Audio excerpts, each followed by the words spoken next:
Oremos todos juntos. Nuestro Padre Dios misericordioso que nos ama, te damos gracias por tu gran gracia, porque tuviste compasión de nosotros que nos habíamos alejado de ti y andábamos en el pecado y nos amaste. Cuando aún no te conocíamos, enviaste a nuestro Señor Jesucristo, que encargó en nuestro lugar la maldición y el juicio que debíamos recibir, y con la preciosa sangre que Él derramó, limpiaste nuestros pecados para siempre, de modo que ya no tenemos que enfrentar juicio ni maldición. Te damos gracias por tu gracia tan grande. En este momento te damos gracias por permitirnos a nosotros que hemos sido redimidos por la preciosa sangre del Señor, reunirnos delante de ti para alabar tu gran amor y gracia, aprender tu palabra y tener comunión dentro de la comunidad santa que está contigo.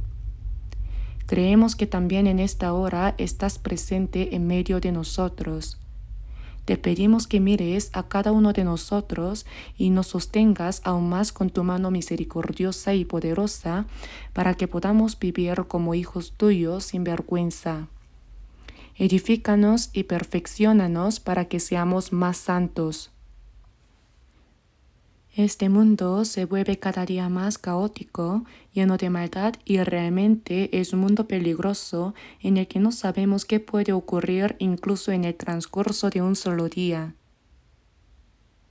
Nosotros que vivimos en medio de este mundo no podemos llevar una vida cristiana correctamente sin tu protección y tu ayuda. Señor, con tu mano misericordiosa y poderosa, sosténnos. Renuévanos cada día con tu palabra y con el Espíritu Santo, y gobierna y guarda nuestras vidas para que podamos vivir dignamente como hijos tuyos.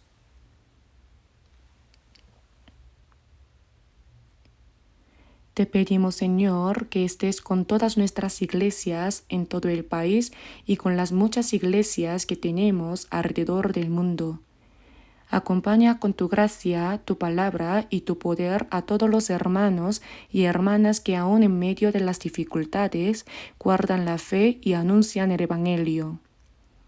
En estos tiempos finales, obra en medio de nosotros y ayúdanos para que podamos cumplir fielmente la misión de predicar el Evangelio que tú nos has encomendado.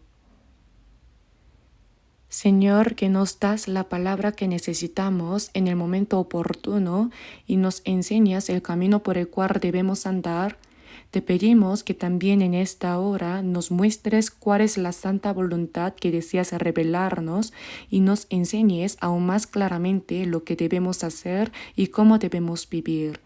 Oramos en el nombre de nuestro Señor Jesucristo. Amén.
Busquemos en la Biblia, Marcos capítulo 2.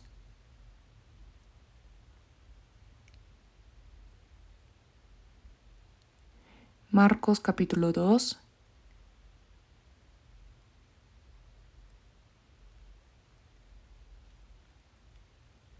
Leeré desde el versículo 1 hasta el 12. Empezaré a leer desde el versículo 1.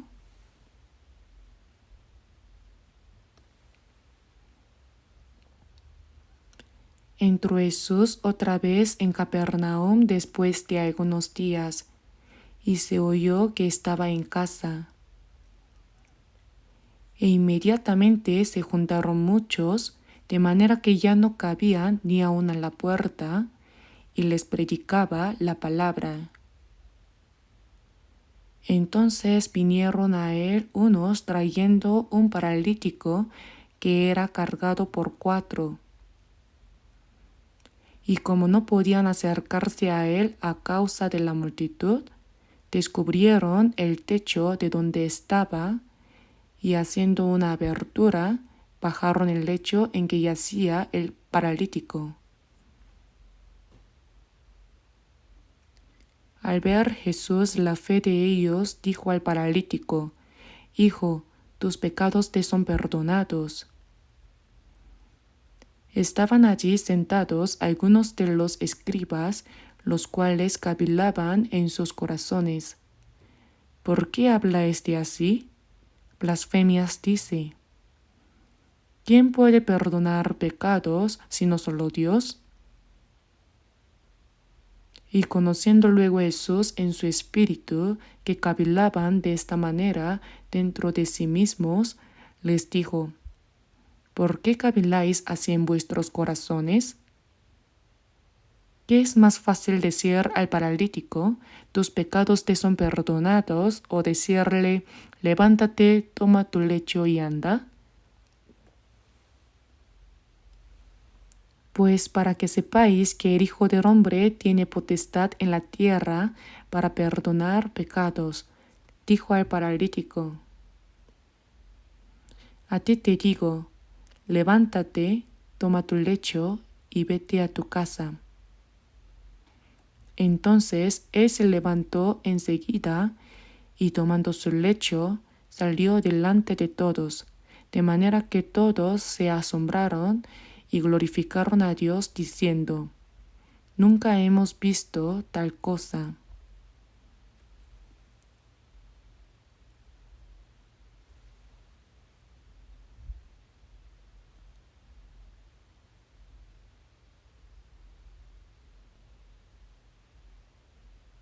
Si hasta aquí,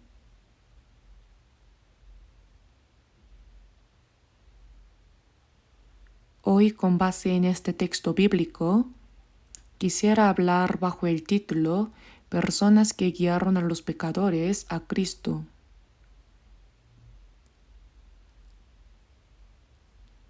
Cuando Jesús estaba en una casa en Capernaum, se dice que al oír que él estaba allí, se juntaron muchos, de manera que ya no cabían ni aun a la puerta.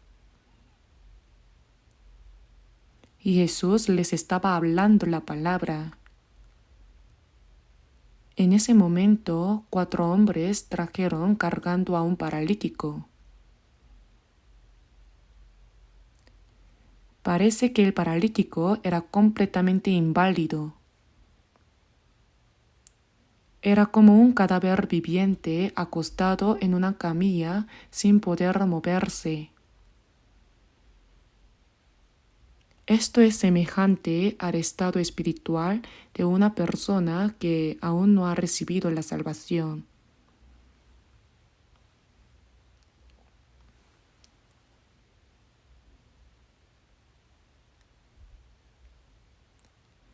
Jesús vio que aquellos 4 hombres querían traer al pobre paralítico ante él para que fuera sanado.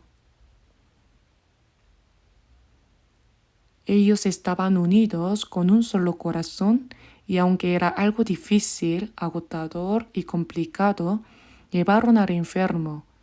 es decir, al pobre paralítico, desde lejos con el deseo de que recibiera la sanidad de Jesús.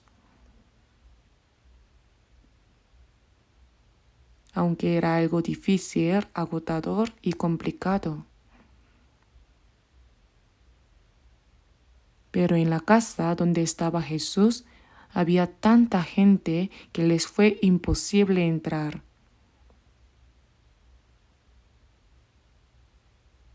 Sin embargo, después de pensarlo mucho, no se desanimaron. En lugar de rendirse, subieron al techo de la casa donde estaba Jesús. Las casas de los israelitas solían tener una escalera exterior que llevaba al techo.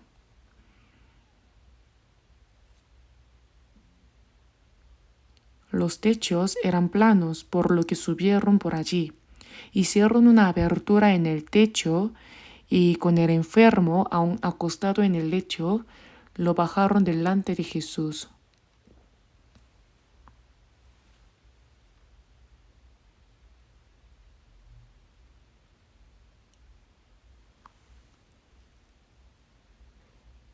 Si pensamos un momento en esa escena, realmente fue algo sorprendente. Muchas personas probablemente se habrían escandalizado y dicho, ¿qué están haciendo esos hombres? ¿Qué clase de comportamiento es ese? Y quizá los criticaron y se enojaron. Pero esos 4 hombres no se dejaron influenciar por eso. Con un solo corazón y con el deseo firme de sanar al paralítico, lo bajaron exactamente ante Jesús, cada uno sosteniendo una de las esquinas del lecho. Entonces está escrito, al ver Jesús la fe de ellos, dijo al paralítico, Hijo, tus pecados te son perdonados. Jesús dijo, tus pecados te son perdonados. Pero este hombre no había venido para recibir el perdón de sus pecados, sino para ser sanado de su enfermedad.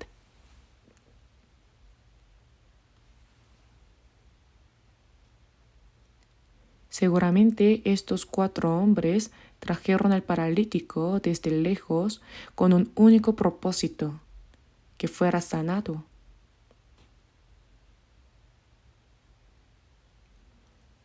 Por eso subieron al techo y bajaron el lecho con el enfermo justo delante de Jesús.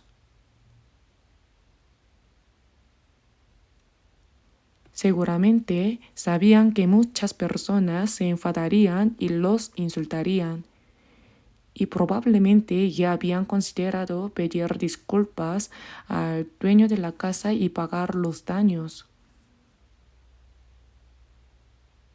De todos modos, lo hicieron con el deseo de sanar al enfermo. Pero Jesús, al ver la fe de ellos, dijo al paralítico, Hijo, tus pecados te son perdonados.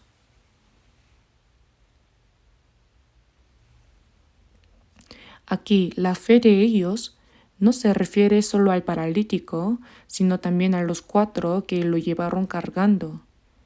Por eso dice de ellos, al ver Jesús la fe de ellos. Dijo, Hijo, tus pecados te son perdonados.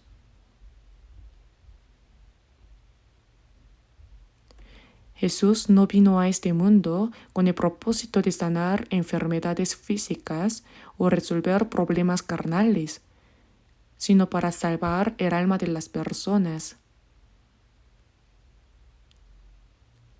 Y para salvar el alma es necesario perdonar los pecados.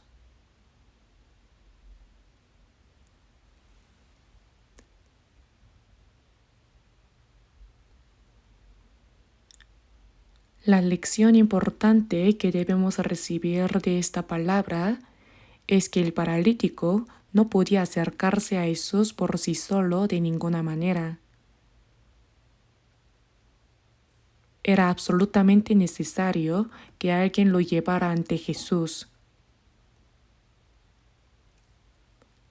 Las personas que han creído primero y han recibido la salvación deben amar el alma de otros y guiarlos al Señor para que también sean salvos.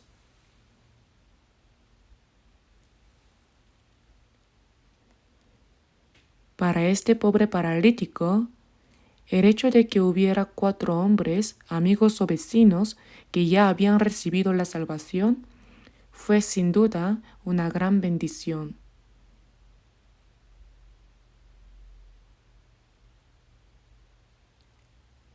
Probablemente le dijeron: si te llevamos ante Jesús, Él sin duda te sanará. Eres quien puede sanar cualquier enfermedad, incluso resucitar a los muertos.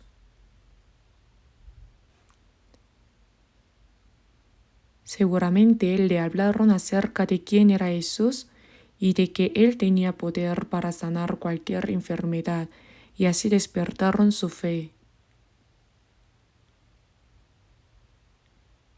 No lo llevaron simplemente por la fuerza.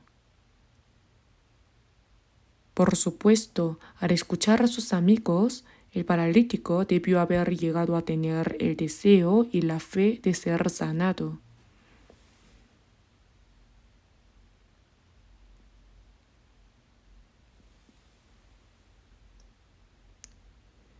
Por eso ataron cuerdas a las 4 esquinas del lecho y los 4 lo llevaron cargando.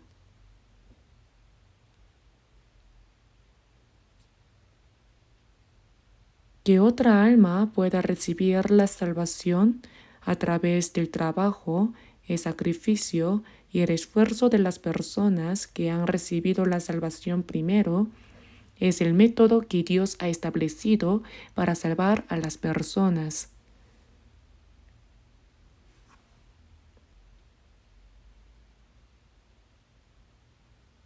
Y a través de este tipo de acciones, Dios mostró que su poder se manifiesta. Para que una persona reciba la salvación, se necesita la ayuda de alguien que ya ha sido salvo. Seguramente estos 4 hombres hablaron detalladamente sobre Jesús al enfermo y le inculcaron la voluntad de ser sanado.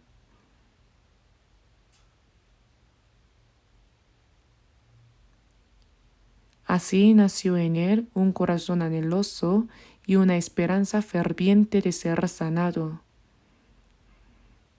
Pero este hombre no podía acercarse a Jesús por sí mismo.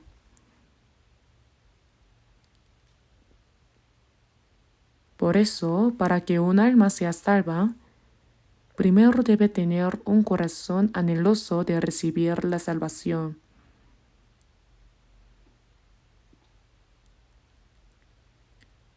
Y para que esa persona llegue a ser salva, es absolutamente necesario el trabajo y el esfuerzo dedicado de los cristianos que han sido salvos primero.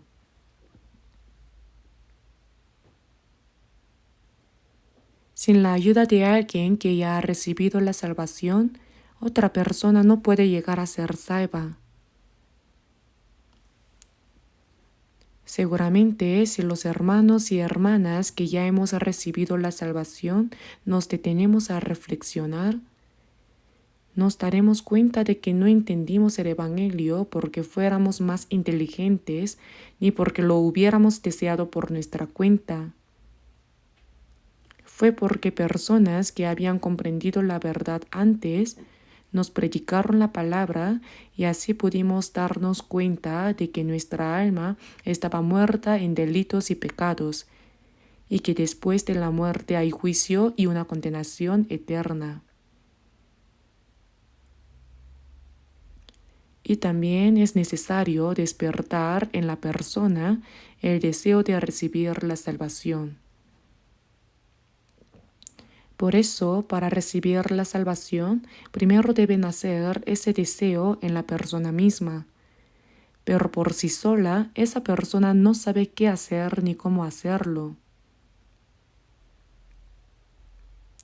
Por eso necesita necesariamente la ayuda de alguien que haya sido salvo primero. Si lo pensamos bien, incluso nosotros, los que hemos sido salvos antes, pudimos recibir la salvación gracias a que hermanos y hermanas que ya habían sido salvos oraron por nosotros, nos guiaron con la palabra y nos ayudaron a tener una oportunidad para recibir la salvación. Yo también, al reflexionar, me doy cuenta de que antes de recibir la salvación, viví más de 10 años llevando una vida conforme al cristianismo con mucho fervor. Asistía fielmente a la iglesia, guardaba el día domingo, oraba y me esforzaba por creer bien. Pensaba, ¿qué debo hacer a partir de ahora? Había muchas cosas que deseaba hacer en el mundo, pero al pensar que existe Dios, que tenemos alma, que la muerte llegará tarde o temprano y que después de la muerte hay juicio y un infierno eterno, llegué a la conclusión: no debo vivir para las cosas de este mundo, sino estudiar la Biblia y predicar el Evangelio de Dios. Pensaba que si me esforzaba así, Dios me aceptaría. Por eso durante 10 años llevé una vida religiosa con mucho fervor. Incluso mientras asistía al seminario teológico, cada sábado por la tarde salía con un montón de folletos evangelísticos para predicar en los mercados y parques. Durante las vacaciones formábamos grupos de varios compañeros y junto con un pastor anciano recorríamos los pueblos rurales para evangelizar. Realmente lo hacía con mucho entusiasmo.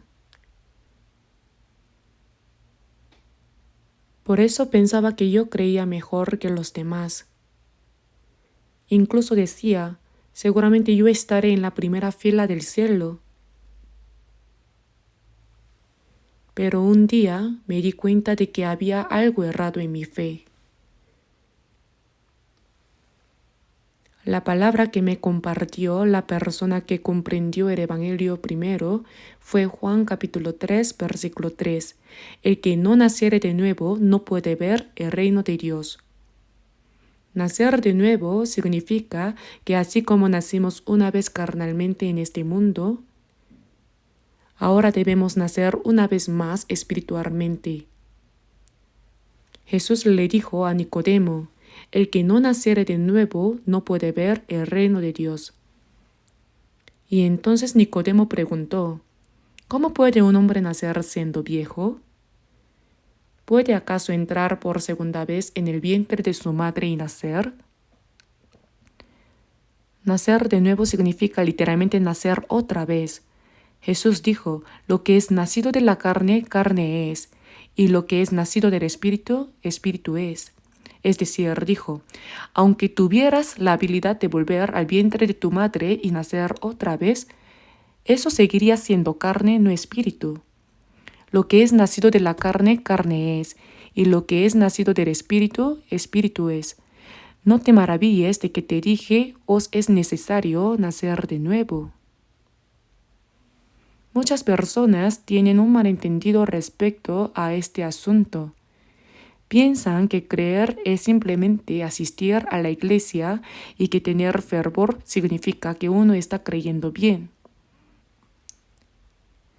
Guardan el domingo, hacen la oración de la madrugada, a veces incluso vigilias de oración, hacen ofrendas, sirven en la iglesia y se esfuerzan al máximo creyendo que eso significa tener una buena fe. Pero todo eso se puede hacer incluso sin haber nacido de nuevo. Por eso comencé a reflexionar: ¿cuándo nací de nuevo realmente? Hubo ocasiones en las que me sentía muy emocionado durante las reuniones de avivamiento. También tenía experiencias intensas mientras oraba, pero al observar con cuidado me di cuenta de que eso no era nacer de nuevo. Si estoy malentendiendo, pensando que nací de nuevo cuando en realidad no lo hice, podría terminar en el infierno. Y tras mucha lucha interior llegué a la conclusión, no he nacido de nuevo. Si muero ahora, iré al infierno.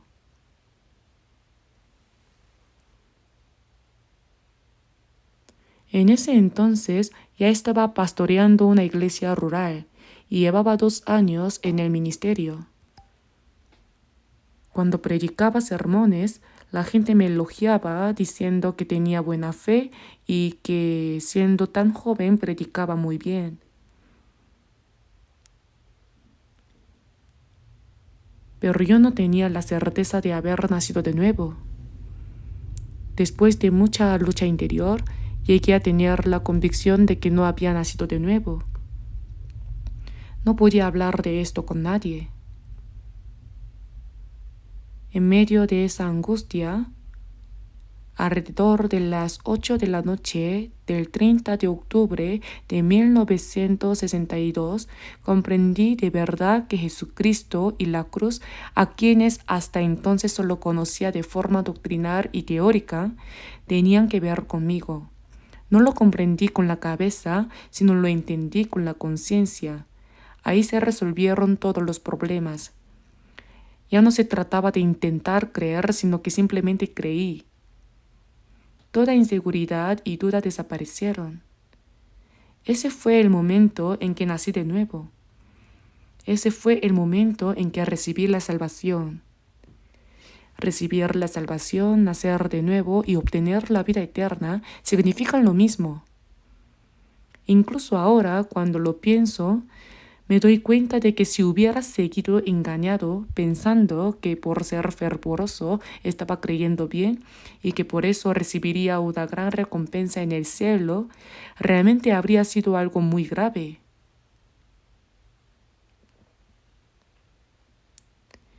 Por eso, cuando pienso en la gracia de Dios y en el hecho de haber recibido la salvación, no puedo dejar de sentir una profunda gratitud.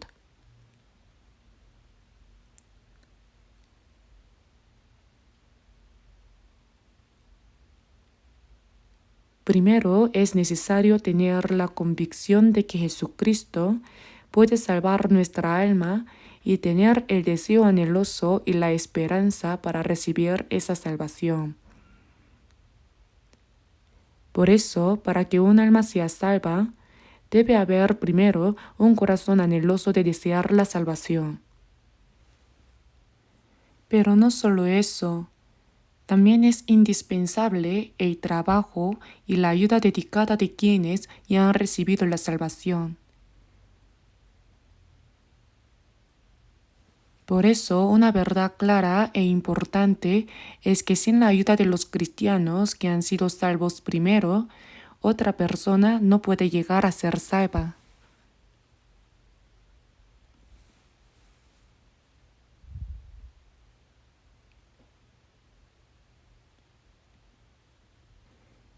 En Filipenses capítulo 1, versículos 5 al 6 está escrito: por vuestra comunión en el Evangelio desde el primer día hasta ahora. Cuando una persona recibe la salvación, empieza a tener comunión con otros santos dentro de la palabra. La expresión comunión en el Evangelio desde el primer día hasta ahora significa que desde el momento en que uno es salvo por el Evangelio, tiene comunión en la gracia del Evangelio. Y también dice, estando persuadido de esto, que el que comenzó en vosotros la buena obra, la perfeccionará hasta el día de Jesucristo. Dentro de las personas que han recibido la salvación y tienen comunión en la palabra a través de la fe, el Señor ha comenzado la buena obra. ¿Y qué es esa buena obra? Desde la perspectiva de Dios, la obra más buena es que un alma destinada a la perdición llegue a comprender la gracia de Dios y reciba la salvación. Para que una persona reciba la salvación, necesita la ayuda de alguien que ya ha sido salvo. Es indispensable el trabajo y la ayuda de los que han sido salvos primero. Este paralítico no podía acercarse a Jesús por sí mismo, por supuesto. Al escuchar las palabras de aquellos que ya creían, seguramente nació en él un corazón anheloso de ser sanado y entendió quién era Jesús. Después de despertar esa fe en él, estos 4 hombres lo llevaron en su lecho y lo presentaron ante Jesús. En Efesios capítulo 3, versículo 20 está escrito: y a aquel que es poderoso para hacer todas las cosas mucho más abundantemente de lo que pedimos o entendemos, según el poder que actúa en nosotros. En nosotros, los que hemos recibido la salvación primero, el Señor está obrando. Eres quien extiende su gracia primero y comienza la obra de salvar el alma de las personas, y a aquel que es poderoso para hacer todas las cosas mucho más abundantemente de lo que pedimos o entendemos según el poder que actúa en nosotros. ¿Cuáles son entonces las cosas que pedimos y pensamos nosotros, los que hemos recibido la salvación? Son completamente distintas al pensamiento de las personas del mundo. Nosotros pensamos: ¿cómo podremos evangelizar a nuestros familiares, amigos y vecinos que aún no han recibido la salvación para que lleguen a ser salvos? El que comenzó en vosotros la buena obra.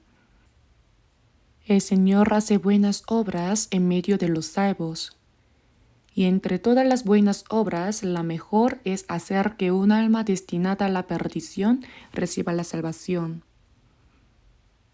En Hechos capítulo 10, versículo 38 está escrito: cómo Dios ungió con el Espíritu Santo y con poder a Jesús de Nazaret, y cómo éste anduvo haciendo bienes y sanando a todos los oprimidos por el diablo, porque Dios estaba con él. El Espíritu Santo de Dios moraba plenamente en Jesús y por eso él anduvo haciendo la buena obra y sanando a los oprimidos por el diablo.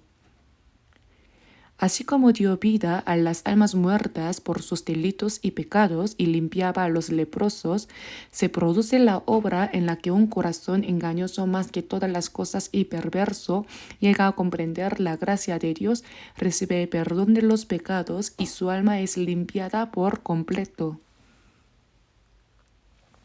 Y eso sucede a través de las personas que han recibido la salvación primero. Por eso debemos meditar bien en lo que dicen las palabras, el poder que actúa en nosotros. Dios obra dentro de los salvos. Por eso el mayor anhelo de nosotros, los cristianos, es que otras almas también reciban la salvación. Vivimos para que muchas más almas sean salvas. En Hechos capítulo 20, versículo 24, el apóstol Pablo, la persona que llevó a cabo la obra de Dios más grandemente en la era del Nuevo Testamento, dijo: pero de ninguna cosa hago caso, ni estimo preciosa mi vida para mí mismo, con tal que acabe mi carrera con gozo y el ministerio que recibí del Señor Jesús para dar testimonio del Evangelio de la gracia de Dios. Este Evangelio de la gracia, es decir, que las almas reciban la salvación por medio del testimonio de la gracia de Dios cumplida por Jesucristo, es lo que se llama el Evangelio de la gracia. Para llevar a cabo esta obra de predicar el Evangelio de la gracia, dijo que no estimaba preciosa su vida para sí mismo. Mi vida carnal puede morir incluso 100 veces. El apóstol Pablo se esforzó hasta la muerte, fue completamente fiel y predicando el Evangelio para que más almas pudieran ser salvas, fue a Roma, evangelizó durante 2 años y finalmente fue decapitado y murió como mártir. No solo el apóstol Pablo, sino todos los apóstoles murieron mártires predicando el Evangelio. ¿Y qué hay de nosotros? Aunque no podamos vivir como Pablo, Pedro o los demás apóstoles, no hay duda de que hemos sido salvos por la misma gracia de Dios. Habiendo recibido la vida eterna y la esperanza, los que han sido salvos no tienen ningún apego ni esperanza en esta tierra.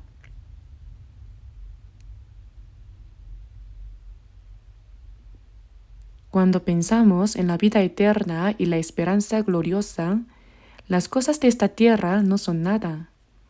Son como una neblina que aparece por un momento y luego se desvanece, ¿no es así? Por eso, el deseo anheloso de los que han recibido la salvación primero es salvar el alma de las personas, no solo de sus familiares, sino también de amigos, parientes y vecinos, con el corazón de Dios, quien valora un solo alma más que todo el mundo.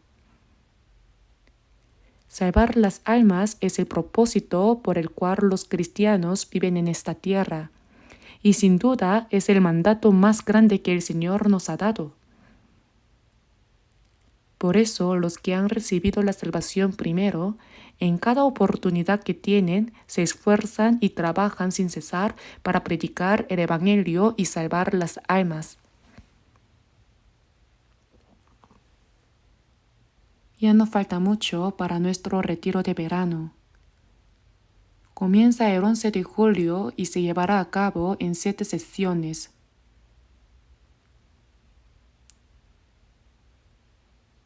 En cada sesión participarán unas 10.000 personas y esta vez parece que incluso se reunirán más de 10.000.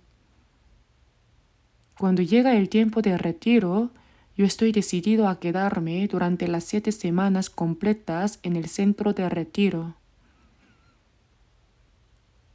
Pero no solo yo, muchos hermanos y hermanas, junto con los pastores, se unen con un solo propósito: salvar a más almas. Todos sirven y trabajan con fervor. Sin las oraciones anhelosas, el trabajo y el sacrificio de los hermanos y hermanas, no se produciría la obra de salvación. Por eso, el poder que actúa en medio de nosotros, el Señor obra en medio de los santos que han recibido la salvación y se unen con un mismo corazón para predicar el Evangelio. Pensando en eso, hoy sentí que debía compartir este mensaje con ustedes. Para guiar a un solo pecador delante del Señor, aquellos 4 que ya habían recibido la salvación probablemente persuadieron al enfermo, le hablaron sobre quién era Jesús y despertaron en él el deseo de creer y de ser sanado. Así fue como lo llevaron ante Jesús. Por eso, cuando Jesús vio no solo la fe del enfermo, sino la fe de ellos, se refiere a la fe de los 4 que lo llevaron. Lo que ahora debemos entender es esto. Muchas almas no han recibido la salvación y esas personas tal vez ni siquiera saben que Dios existe, que tienen un alma, que más allá de la muerte hay juicio y condenación, o quién es realmente Jesús. Si no hay alguien que haya sido salvo primero que les anuncie esta verdad, nunca podrán saberlo. Incluso entre los que asisten fielmente a la iglesia, muchos creen que eso es tener una buena fe. Los pastores suelen elogiar a aquellos que asisten a la iglesia con fervor, sirven y ofrendan generosamente. Ese hermano o esa hermana seguro recibirá una gran recompensa delante de Dios. Y aunque digan con humildad, ay, no es para tanto, por dentro piensan, claro, yo merezco una gran recompensa. El problema es que están subidos en un avión de papel que va volando, pero la cuestión es, ¿a dónde va ese avión? Está escrito, el que no naciere de nuevo no puede ver el reino de Dios. Si ni siquiera puede verlo, ¿cómo podrá entrar? Entonces, para que una persona que no ha recibido la salvación pueda ser salva, primero debe haber un corazón anheloso y un trabajo dedicado por parte de quien ya ha sido salvo. En Colosenses capítulo 4, versículo 11, al mencionar a algunos hermanos está escrito, los únicos que me ayudan en el reino de Dios. Son personas que mientras viven en esta tierra colaboran en la obra del reino de Dios. Personas que aunque viven en la carne, realizan una obra espiritual. Personas que aunque viven dentro del tiempo, trabajan para lo eterno. ¿No es asombroso? Por eso todos los cristianos son personas que colaboran en la obra del reino de Dios. ¿No es así? Pues yo no, dirían algunos. Pero incluso quienes dicen haber recibido la salvación, van a la iglesia los domingos, oran, cantan himnos y dicen que están teniendo el culto. En nuestra iglesia nunca usamos expresiones como empecemos el culto o el culto ha terminado. Porque desde que hemos recibido la salvación, toda nuestra vida, lo que decimos, lo que hacemos, la manera en que vivimos, todo debe vivirse para la voluntad y la gloria de Dios.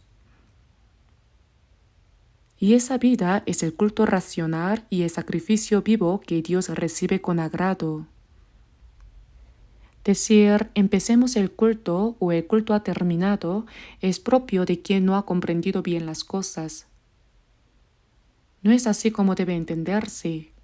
Muchos creen que con solo esforzarse mucho ya están teniendo una buena fe, pero lo primero que debemos entender es que eso no es así. Aunque viven en la tierra, los salvos son personas que colaboran en la obra del reino de Dios. ¿No es una expresión maravillosa? En Filipenses capítulo 1, versículo 27, el apóstol Pablo escribió una carta para los santos de Filipos desde la cárcel en Roma. En Hechos capítulo 16 se narra cómo Pablo, al ir a Filipos para predicar el Evangelio, fue azotado y encarcelado. Pero incluso en medio de esas circunstancias, hubo personas que recibieron la salvación y así nació la iglesia de Filipos. Los santos de la iglesia de Filipos amaban al apóstol Pablo, quien les había predicado el Evangelio, y oraban por él en cada lugar al que iba a predicar. Incluso cuando estaba preso en Roma, enviaron a Epafrodito para ayudarle con sus necesidades. Por eso en Filipenses capítulo 1, versículo 27 dice, ha servido conmigo en el Evangelio. En el Evangelio. También dice, solamente que os comportéis como es digno del Evangelio de Cristo.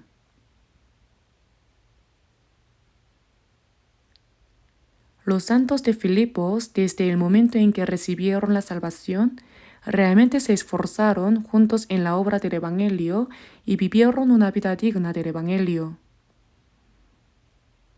Dice que colaboraron por la fe del Evangelio. Si miramos la palabra colaborar en caracteres chinos, curiosamente contiene una cruz y 3 veces el carácter de fuerza. El carácter 협 significa armonía o unión. Esto muestra a las personas salvas que uniendo sus corazones se esfuerzan juntos en la obra de predicar el Evangelio.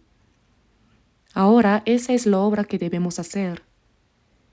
En este próximo retiro de verano también, Dios llevará a cabo su obra de salvación, salvando a muchas almas a través de la oración ferviente, el trabajo y el sacrificio de aquellos que han sido salvos primero. Y nosotros creemos firmemente en eso. Sin la oración sincera, el trabajo y el sacrificio de los que ya recibieron la salvación, esas personas no podrán ser salvas, ¿no es así? En Romanos capítulo 10, versículo 14 dice, ¿y cómo creerán en aquel de quien no han oído? ¿Y cómo oirán sin haber quien les predique? ¿Y cómo predicarán si no fueren enviados?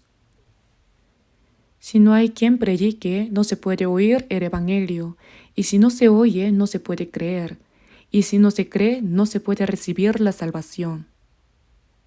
Si los salvos se quedan con la boca cerrada y no hacen nada para predicar el Evangelio, entonces nadie podrá ser salvo. Debemos comprender que el propósito por el cual vivimos en esta tierra es porque todavía hay muchas personas que no han recibido la salvación y tenemos una tarea que cumplir: predicarles el Evangelio.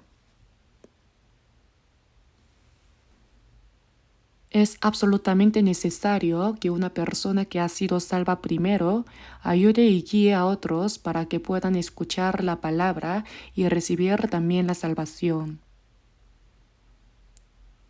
En Juan capítulo 4, versículos 28 al 30, vemos que una mujer samaritana muy pecadora fue evangelizada por Jesús y recibió la salvación. Ella había ido a sacar agua y se encontró con Jesús. Jesús conocía muy bien qué tipo de pecadora era esa mujer. Era famosa en ese pueblo. Parece haber sido una mujer muy promiscua. Había tenido 6 hombres y ninguno de ellos era realmente su esposo. Por eso Jesús le dijo: porque 5 maridos has tenido y el que ahora tienes no es tu marido. Esto has dicho con verdad. Esta mujer no podía ir a sacar agua por la mañana o por la tarde como lo hacían las demás, sino que iba sola al mediodía cuando no había nadie, y fue entonces cuando se encontró con Jesús. A través del diálogo con el Señor, aunque esta samaritana era una mujer llena de pecados, se puede ver que también era alguien que anhelaba al Cristo.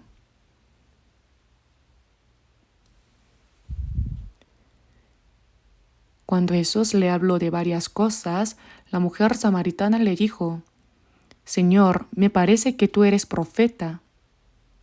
Ella no sabía que Jesús era el Cristo, pero reconoció que era un profeta, ya que él le señalaba todos sus pecados. Entonces pensó: ya que he conocido a un profeta, le preguntaré algo que siempre me ha causado curiosidad. Los samaritanos vivían en el norte de Israel y en el año 722 a.C. fueron destruidos por Asiria. Como resultado, los israelitas del norte se mezclaron con los gentiles. Por eso, los judíos del sur de Judá los despreciaban y los trataban como apóstatas, como perros. No se relacionaban con ellos. Los judíos decían que el lugar para adorar a Dios era Jerusalén, pero los samaritanos habían construido un pequeño templo en el monte Gerizim y decían: también se puede adorar aquí. Por eso la mujer samaritana le preguntó a Jesús: nuestros padres adoraron en este monte, refiriéndose al monte Gerizim, y añadió: pero vosotros decís que en Jerusalén es el lugar donde se debe adorar. Aprovechando que tenía delante a un profeta, le preguntó cuál era el lugar correcto. Entonces Jesús le respondió: mujer, créeme que la hora viene cuando ni en este monte ni en Jerusalén adoraréis al Padre. Y Dios es espíritu, y los que le adoran en espíritu y en verdad es necesario que adoren.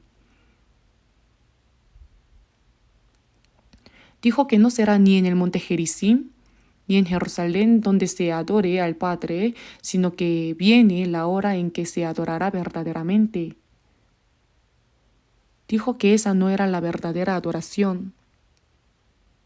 Dios es espíritu, y los que le adoren en espíritu y en verdad es necesario que adoren.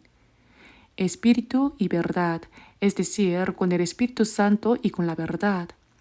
Una persona que no ha recibido la salvación no puede hacerlo de esa manera.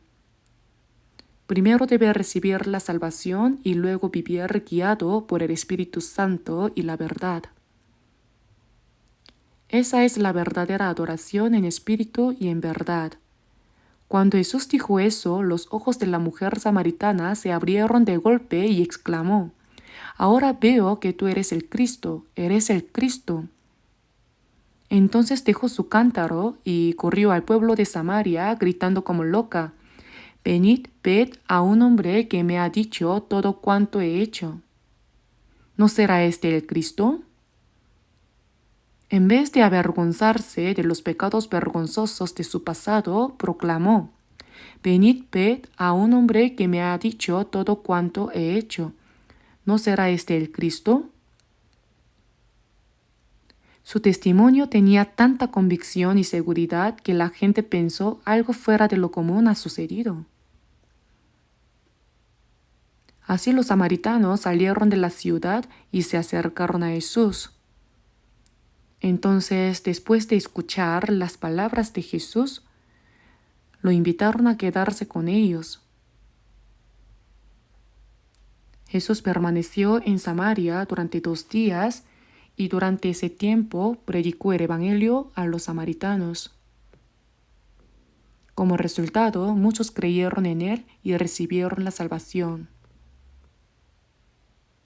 Y los samaritanos dijeron a la mujer: «Ya no creemos solamente por tu dicho, porque nosotros mismos hemos oído y sabemos que verdaderamente este es el Salvador del mundo, el Cristo».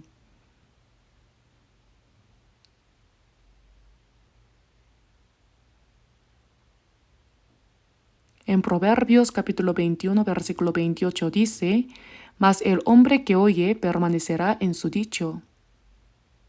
Las palabras de una persona que realmente cree de corazón, que habla con convicción, tienen poder. Tienen el poder de guiar a otros hacia el Señor. Por eso, el método que Dios estableció para salvar el alma de una persona es guiar a otras almas hacia el Señor por medio de una persona que primero haya comprendido la verdad. Si los que hemos recibido la salvación nos quedamos callados y no hacemos nada, nadie podrá ser salvo. Piénsenlo bien. ¿Habríamos podido recibir la salvación sin la ayuda de alguien que había sido salvo primero? Dios determinó que la salvación llegue a otros a través de los que ya fueron salvos. Esa es la regla que Dios mismo estableció para salvar al ser humano. En Hechos capítulo 16, versículo 31 dice: «Cree en el Señor Jesucristo y serás salvo tú y tu casa». Esto significa: cree en el Señor Jesucristo y entonces tú serás salvo, y si tú recibes primero la salvación, tu casa también podrá recibirla. Es decir, cuando una persona recibe la salvación, a través de esa persona salva se abre la puerta de la predicación para sus familiares, parientes, amigos y vecinos. La frase «y serás salvo tú y tu casa» no significa que si una persona recibe la salvación, automáticamente su familia también será salva. Si uno es salvo primero, ¿acaso no predicará primero a su familia, parientes, amigos y vecinos? Por eso comienzan a multiplicarse las personas salvas a su alrededor. Cuando una persona es salva,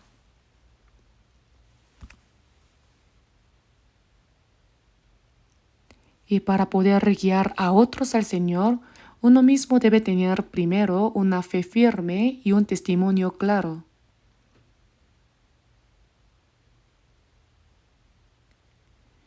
Además, con un corazón anheloso por llevar a otros al Señor para que reciban la salvación, hay que orar, trabajar y no escatimar sacrificios.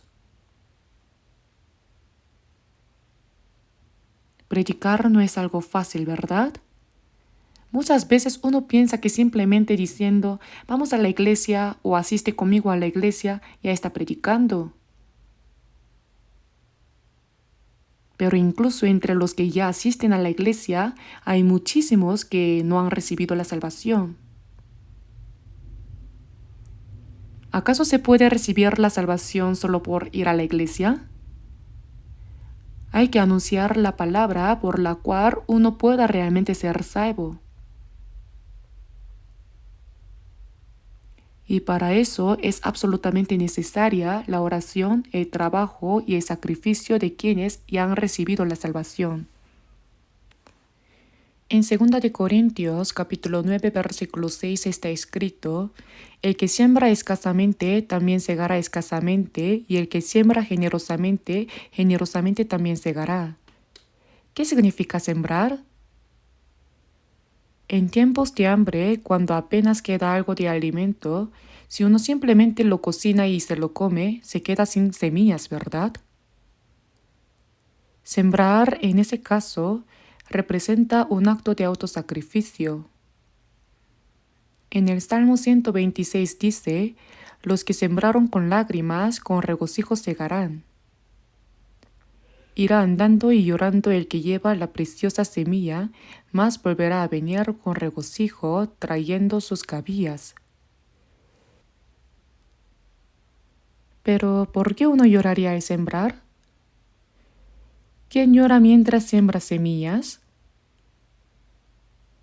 ¿A qué se refiere esto? Debemos entender que predicar el Evangelio y salvar almas requiere esfuerzo y sacrificio. Sin esfuerzo ni sacrificio previos, otras almas no pueden ser salvas. Por eso vamos a abrir brevemente Proverbios capítulo 24.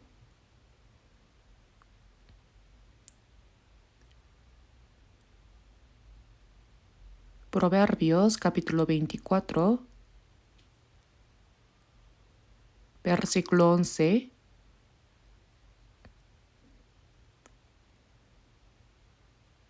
Leamos juntos despacio Proverbios capítulo 24, versículos 11 al 12. Libra a los que son llevados a la muerte, salva a los que están en peligro de muerte. Porque si dijeres ciertamente no lo supimos, ¿acaso no lo entenderá el que pesa los corazones? El que mira por tu alma, él lo conocerá, y dará al hombre según sus obras.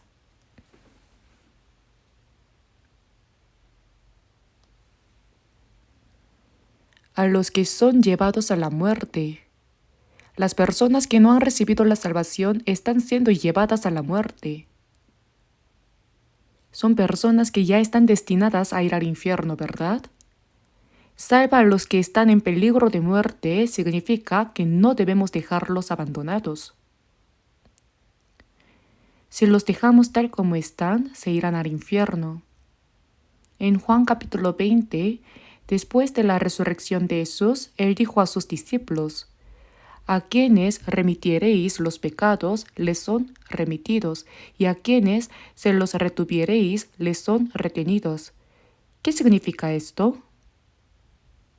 Si uno anuncia el hecho de que el Señor cumplió la eterna redención en la cruz, entonces se le perdonan los pecados. Pero si no se lo anuncia y se queda en silencio, esa persona se va tal como está al infierno. Por eso, a los que están en peligro de muerte, es decir, a los que están atrapados por el diablo y llevados al infierno, hay que rescatarlos. Salva a los que están en peligro de muerte significa que no debemos dejarlos abandonados, sino ayudarlos a que reciban la salvación.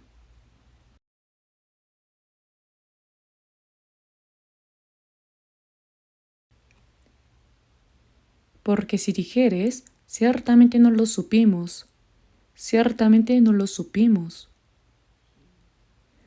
¿Acaso no lo entenderá el que pesa los corazones? Después de que Caín mató a su hermano Abel a pedradas, Dios le dijo: ¿dónde está Abel tu hermano?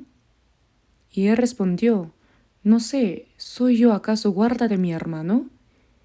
Y Dios dijo, la voz de la sangre de tu hermano clama a mí desde la tierra. Después de haber matado a su hermano, dijo, no sé, ¿cómo puedo saberlo? Es un aspecto muy descarado, ¿verdad?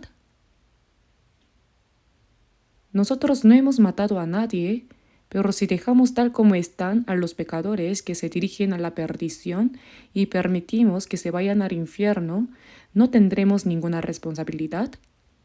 Ciertamente no lo supimos. ¡Qué bien miente uno! Personas no salvas, nuestra familia, parientes, amigos, vecinos, hay muchos. Si los dejamos así, simplemente perecerán. Por sí solos no pueden recibir la salvación. Porque si dijeres, ciertamente no lo supimos, ¿acaso no lo entenderá el que pesa los corazones? El que mira por tu alma, él lo conocerá. En Santiago capítulo 4, versículo 17 dice, y al que sabe hacer lo bueno y no lo hace, ¿y qué más dice? Le es pecado. Si vemos a alguien a nuestro lado muriéndose de hambre y no lo ayudamos, eso también se convierte en pecado. Si vamos por la autopista y presenciamos un accidente en el que alguien está a punto de morir, diríamos, qué pena, pero tengo prisa, ¿y seguiríamos nuestro camino? No. Debemos dejar todo de lado y hacer lo mejor que podamos para salvar a esa persona, ya sea llamando a emergencias o llevándola al hospital. Si pasamos de largo fingiendo que no vimos nada, nos convertimos en asesinos indirectos. Por eso el apóstol Pablo también dijo en 1 Corintios capítulo 9, «Ay de mí si no anunciare el evangelio». Y al que sabe hacer lo bueno y no lo hace, le es pecado. El bien más grande es predicar el evangelio y salvar a las almas que están destinadas a ir al infierno. Y sí, podemos hacerlo. Si tan solo ayudo un poco, esa alma que iba rumbo a la perdición puede recibir la salvación. Pero si digo que me da pereza, que es difícil, que estoy ocupado y finjo no ver nada, el que mira por tu alma, él lo conocerá. Él, es decir, Dios, dará al hombre según sus obras. ¿Según qué obras? Según la obra de no predicar el evangelio. Las personas del mundo serán juzgadas por Dios por sus malas acciones y pecados. Los salvos, aunque no hagan el mal como la gente del mundo, ni vivan en el pecado, si sabiendo hacer el bien no lo hacen, también eso es pecado. Al que sabe hacer lo bueno. Ay de mí si no anunciare el evangelio. Según la obra de no predicar el evangelio. Aquí en Proverbios capítulo 24, al ver un alma que está por perecer, uno dice, ciertamente no lo supimos. Pero ¿acaso no lo entenderá el que pesa los corazones? Y dará al hombre según sus obras. ¿Según qué obras? Por no haber evangelizado a las almas que están destinadas a perecer, ¿lo sabían? ¿Sabían que no predicar también es pecado? Deben saberlo. Y al que sabe hacer lo bueno y no lo hace, le es pecado.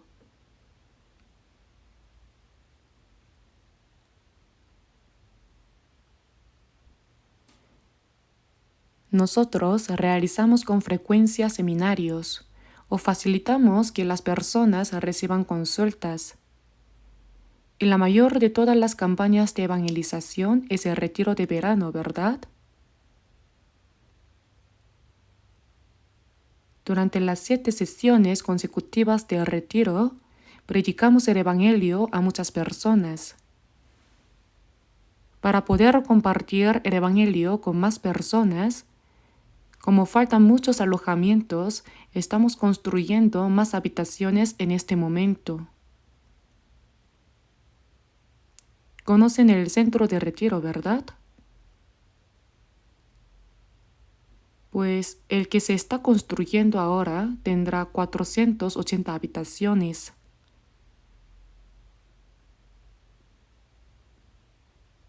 Será un número similar al del actual centro de retiro.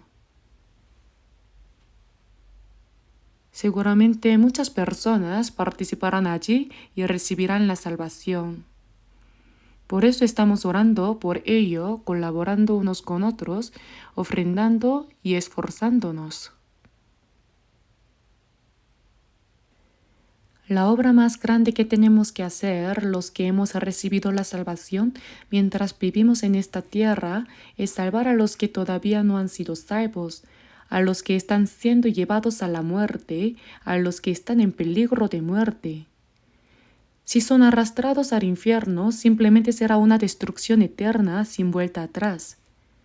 Pero si decimos ciertamente no lo supimos, estamos engañando nuestra conciencia, ¿verdad? Y para esa obra hay mucho que debemos hacer. Estos hombres trajeron al paralítico delante de Jesús. Quitaron parte del techo y bajaron el lecho para ponerlo frente a él. El paralítico vino para ser sanado de su enfermedad. Pero Jesús vio que este hombre no solo tenía una enfermedad carnal, sino una enfermedad que lo llevaba al infierno, el pecado. Y eso era lo que debía ser sanado primero. Por eso le dijo, tus pecados te son perdonados.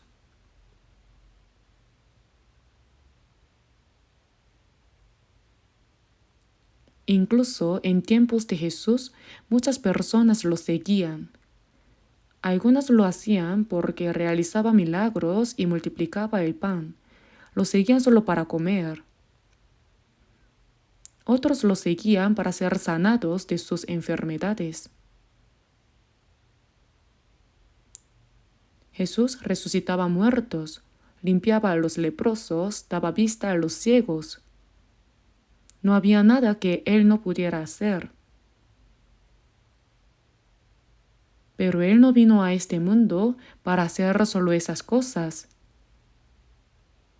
Jesús vino para dar vida a las almas que estaban muertas en delitos y pecados, para salvar a las almas que iban al infierno y llevarlas al cielo.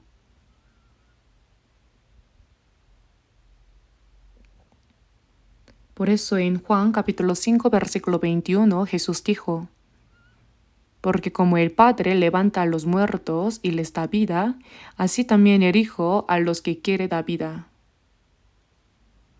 Como el Padre levanta a los muertos y les da vida. Él vino a dar vida a los muertos. Y dijo, así también el Hijo a los que quiere da vida.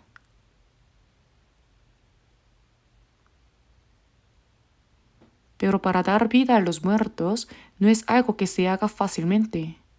La paga del pecado es muerte. Por eso alguien debe pagar el precio del pecado. ¿Y cómo se paga? Una vida sin pecado debe morir en lugar del pecador. Esto no es un problema sencillo. Para salvar a los pecadores que están destinados a ir al infierno, el Hijo unigénito de Dios, el Santo y Glorioso que es igual a Dios, fue condenado a muerte como si fuera el más miserable de los pecadores. Recibió todo el oprobio y el dolor que deberían haber caído sobre los pecadores y murió en la cruz. Y con su sangre perdonó eternamente todos nuestros pecados. En Levítico capítulo 17 versículo 11 dice, la vida de la carne en la sangre está. Por eso, la misma sangre hará expiación de la persona. En la época del Antiguo Testamento, un cordero, un macho cabrío o un becerro sin defecto moría derramando su sangre para hacer expiación por los pecados del pueblo de Israel. Pero en Hebreos capítulo 10, versículo 4 está escrito: porque la sangre de los toros y de los machos cabríos no puede quitar los pecados. ¿Cómo va a quitar los pecados humanos la sangre de un animal? No se puede. Eso fue una figura anticipada de que en el futuro el Hijo unigénito de Dios sin pecado moriría como un cordero. Hebreos capítulo 9 versículo 22 dice: sin derramamiento de sangre no se hace remisión. Y en 1 de Juan capítulo 3 versículo 5 dice: y sabéis que Él, es decir, Jesús, apareció para quitar nuestros pecados y no hay pecado en Él. Jesús, que no tenía pecado, vino a este mundo para quitar nuestros pecados. ¿De qué manera? Muriendo en nuestro lugar. El Hijo unigénito de Dios, santo y sin mancha, vino para morir como un cordero, derramando su sangre para perdonar nuestros pecados. Como está escrito, sin derramamiento de sangre no se hace remisión. Por eso en Hebreos capítulo 9, versículo 12 dice: y no por sangre de machos cabríos ni de becerros, como lo hacían los israelitas en el tiempo del Antiguo Testamento, sino por su propia sangre entró una vez para siempre en el lugar santísimo, habiendo obtenido eterna redención. Cuando Jesús murió en la cruz, dijo: consumado es. Es decir, todo está cumplido, todo está terminado. ¿Qué cosa? La obra de perdonar nuestros pecados. El Hijo unigénito de Dios, que no tenía pecado, no solo cargó con los pecados de todo el mundo y murió, sino que derramó toda su sangre preciosa para perdonar eternamente nuestros pecados. Por eso en 1 de Pedro, capítulo 1, versículo 18, está escrito: sabiendo que fuisteis rescatados de vuestra vana manera de vivir, la cual recibisteis de vuestros padres, no con cosas corruptibles como oro o plata, sino con la sangre preciosa de Cristo, como de un cordero sin mancha y sin contaminación. Hemos recibido el perdón de nuestros pecados porque el Hijo unigénito de Dios murió como un cordero y su sangre preciosa perdonó eternamente nuestros pecados. Nosotros hemos comprendido y creído esta verdad. Por eso, el Hijo unigénito de Dios sin pecado murió en nuestro lugar y con la sangre que derramó perdonó para siempre todos nuestros pecados. Cuando Jesús le dijo al paralítico: tus pecados te son perdonados, aunque aún no había muerto en la cruz, lo dijo anticipando la muerte que habría de padecer. En Isaías capítulo 44, versículo 22, el profeta Isaías habló 700 años antes de la venida de Jesús.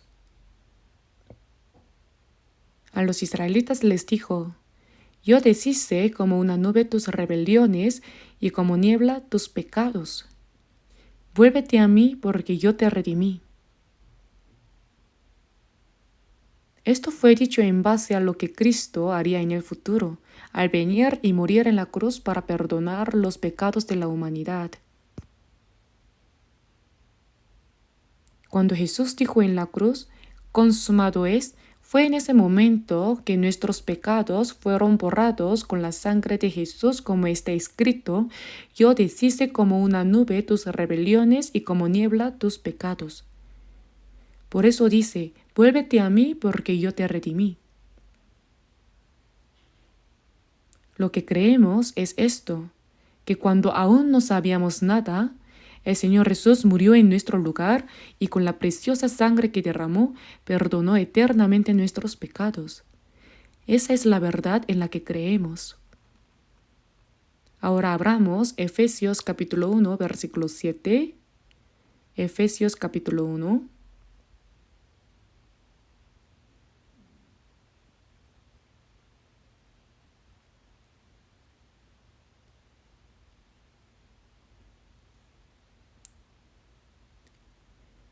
Efesios capítulo 1, versículo 7.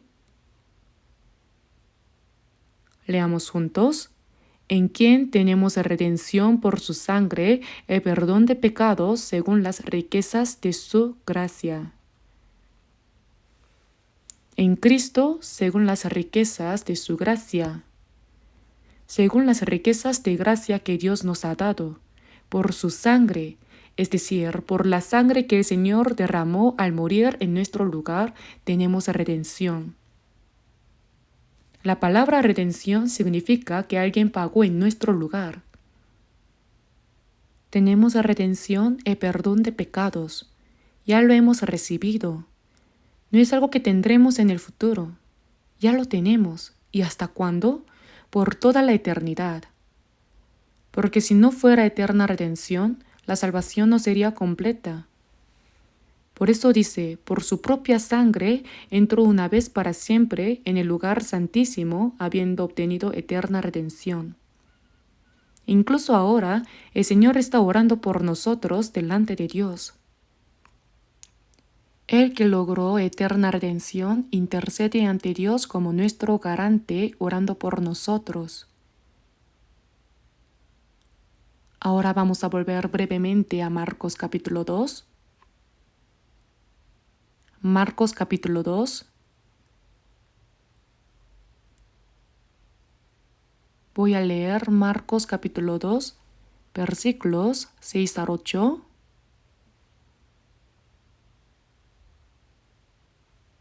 Estaban allí sentados algunos de los escribas, los cuales cavilaban en sus corazones. ¿Por qué habla este así? Blasfemias dice. ¿Quién puede perdonar pecado sino solo Dios?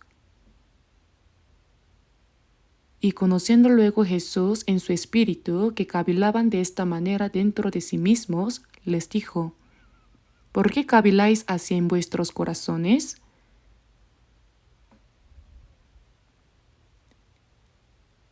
Cuando Jesús le dijo al paralítico, ten ánimo, hijo, tus pecados te son perdonados. Los fariseos, es decir, algunos escribas, comenzaron a murmurar. Los fariseos y escribas eran legalistas.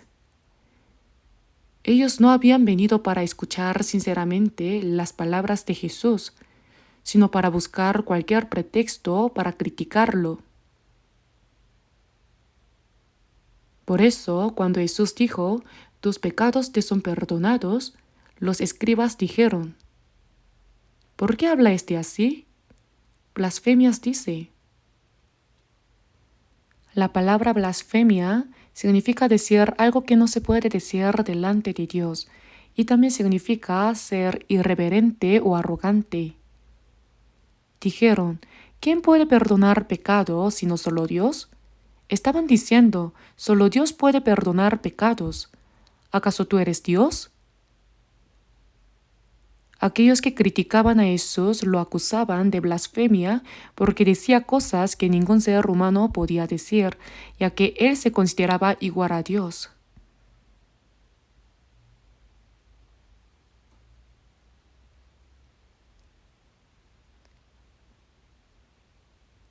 Vamos a leer ahora el versículo 9. ¿Qué es más fácil decir al paralítico? ¿Tus pecados te son perdonados? O decirle, levántate, toma tu lecho y anda.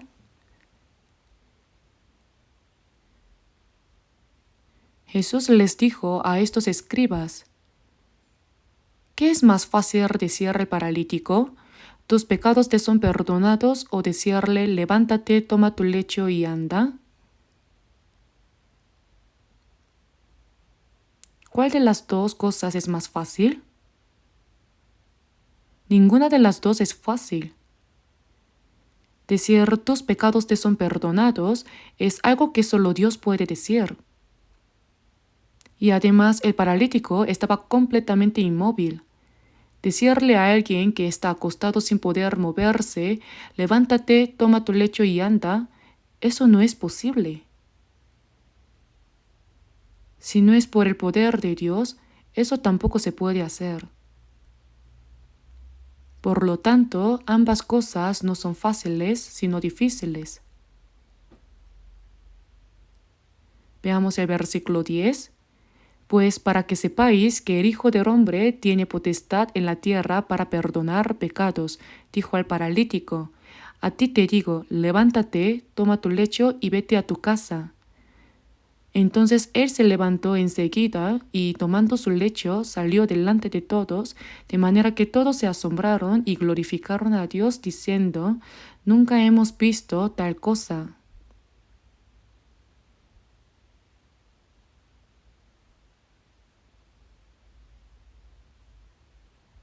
Consideraban que solo Dios podía decir, tus pecados te son perdonados, y que decir, toma tu lecho y anda, no es algo que cualquiera pudiera hacer. Sin el poder de Dios es imposible. El paralítico estaba totalmente inmóvil, pero como si despertara a alguien que duerme, Jesús le dijo, levántate, toma tu lecho y anda. Entonces, ¿cuál de estas dos cosas es más fácil? Nadie podía responder. Además, cuando Jesús dijo, tus pecados te son perdonados, no era posible comprobar si en verdad los pecados habían sido perdonados o no, porque el perdón de los pecados es algo invisible. Pero cuando Jesús dijo, toma tu lecho y anda, el hombre se levantó enseguida y tomando su lecho salió delante de todos, de manera que todos se asombraron y glorificaron a Dios diciendo, nunca hemos visto tal cosa.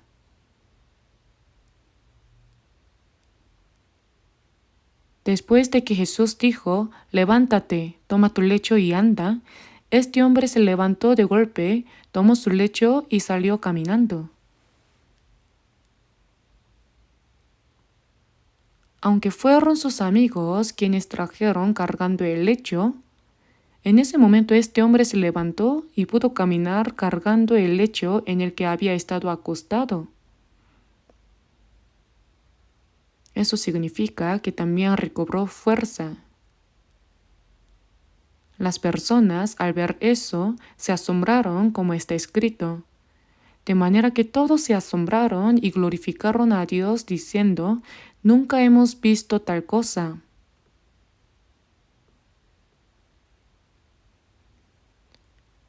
El propósito por el cual Jesús sanó a ese enfermo fue para mostrar mediante ese milagro que sus palabras, tus pecados te son perdonados, eran verdaderas y ciertas.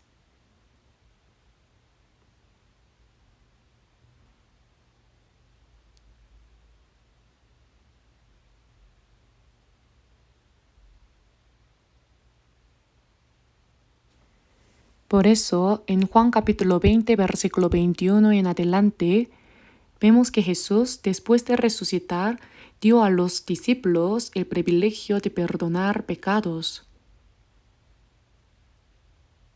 Como me envió el Padre, así también yo os envío. Jesús fue enviado por el Padre para morir en la cruz, derramar su sangre y llevar a cabo la obra de perdonar los pecados. Cuando dijo, así también yo os envío, ¿para qué los envió? Para que anunciaran el hecho que el Señor había cumplido. Y habiendo dicho esto, sopló y les dijo, recibid el Espíritu Santo. A quienes remitiereis los pecados les son remitidos, y a quienes se los retuviereis les son retenidos. Pero cuando venga el Espíritu de verdad, Él dará testimonio acerca de mí. A quienes remitiereis los pecados les son remitidos. La Iglesia Católica ha distorsionado completamente este versículo, interpretando que el Papa recibió la autoridad para perdonar pecados, y como no puede hacerlo solo, ha delegado ese poder a los sacerdotes. Por eso, cuando una persona peca y se confiesa, el sacerdote dice, tus pecados te son perdonados. Entonces se considera que están perdonados, o dice, los retengo tal como están, ¿y así quedan los pecados? No, no es así. Si testificamos del hecho de que Jesús perdonó eternamente nuestros pecados en la cruz, el pecado es remitido. Pero a quienes se los retuviereis significa no predicar y dejarlos así. Eso es condenación. ¿No es esto asombroso? Entonces, ¿cuán grande es la responsabilidad que se nos ha dado? En Mateo capítulo 16, versículo 26, según las palabras de Jesús, porque ¿qué aprovechará al hombre si ganare todo el mundo y perdiere su alma? ¿O qué recompensa dará el hombre por su alma? Jesús dijo que un alma vale más que todo el mundo. El espíritu creado a imagen de Dios es muy precioso a los ojos de Dios.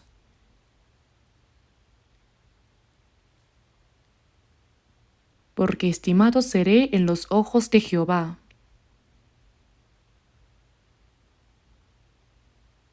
Debido a que tengo un espíritu creado a imagen de Dios, soy estimado a los ojos de Dios.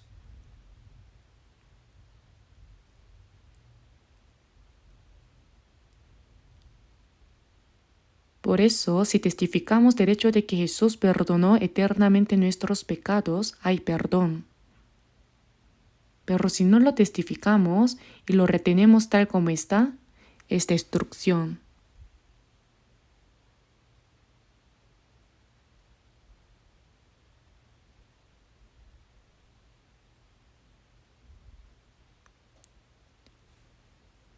¿Y cómo creerán en aquel de quien no han oído? ¿Y cómo oirán sin haber quien les predique? ¿Y cómo predicarán si no fueren enviados? Fueron enviados, ¿y cómo no predicar entonces? Jesús dijo, como me envió el Padre, así también yo os envío. Eso no fue dicho solo a los apóstoles. La persona que ha recibido la salvación, desde el momento en que es salva, existe para anunciar esa verdad. En el Salmo capítulo 66, versículo 16 dice, y contaré lo que ha hecho a mi alma. Anunciaré lo que Dios ha hecho por mi alma, es decir, que ha cumplido eterna redención. Esta es la máxima orden que el Señor nos dio y el propósito por el cual los cristianos viven en esta tierra.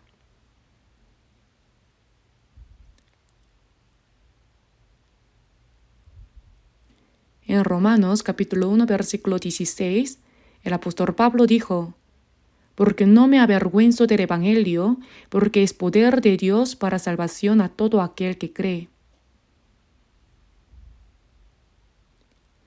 Hay personas que incluso se avergüenzan de creer en Jesús. Algunos, cuando van a la iglesia un domingo, envuelven la Biblia con periódico para que no se note. Y si alguien les pregunta ¿a dónde va?, responden, por ahí. ¿Acaso les da vergüenza ir a la iglesia? ¿Les da vergüenza llevar una Biblia?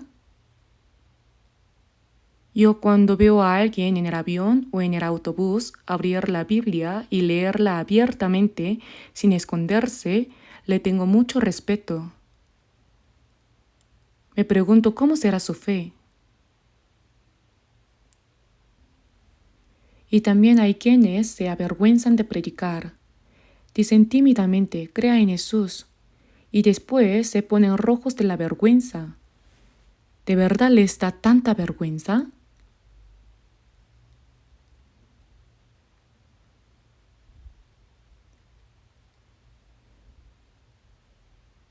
En Juan capítulo 5, versículo 24, Jesús dijo, de cierto os digo, el que oye mi palabra y crea al que me envió, ¿qué tiene? Tiene vida eterna, y no vendrá a condenación, mas ha pasado de muerte a vida. La persona que escucha las palabras del Señor, comprende la gracia de Dios y cree, es salva, ha recibido la vida eterna. Tiene vida eterna y no vendrá a condenación. La persona salva no será juzgada. Ha pasado de muerte a vida, es decir, se bajó del tren rumbo al infierno y se subió al tren rumbo al cielo. Ha pasado de muerte a vida. Por eso, si predicamos el Evangelio y alguien lo escucha y lo entiende, entonces tiene vida eterna y no vendrá a condenación. Pero si no recibe la salvación, será juzgado, ¿verdad? Jesús no solo recibió la autoridad para perdonar pecados, sino también la autoridad para juzgar. Hay que saber que quien no recibe el perdón de pecados por medio de Jesús será juzgado por medio de él. La persona que no ha recibido la salvación verá al Señor, pero el Señor se le aparecerá como juez.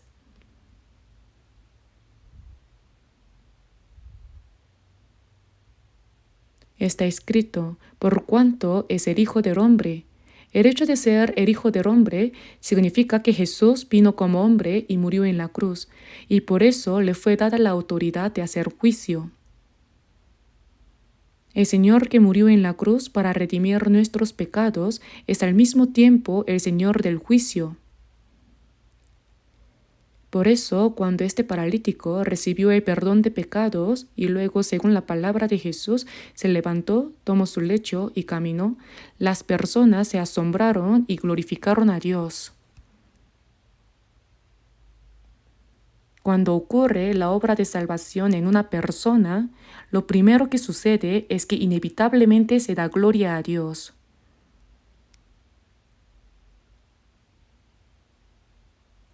En este próximo retiro de verano, les pido que puedan hacer todo esfuerzo posible para evangelizar a muchas personas. Primero orar, luego guiar a los que aún no han recibido la salvación hacia el Señor y hacer nuestro mayor esfuerzo para que escuchen el Evangelio y lo comprendan.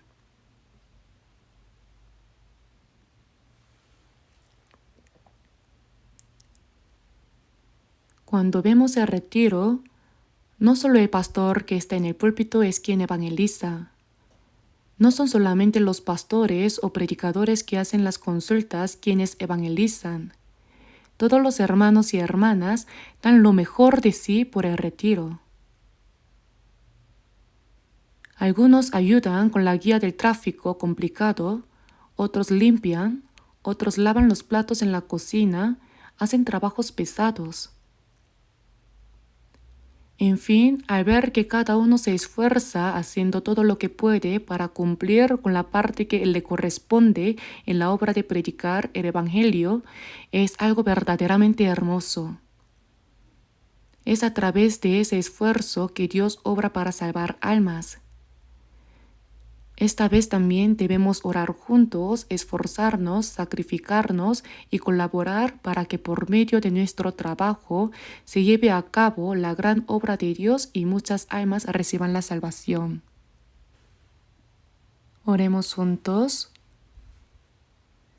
Dios nuestro Padre misericordioso,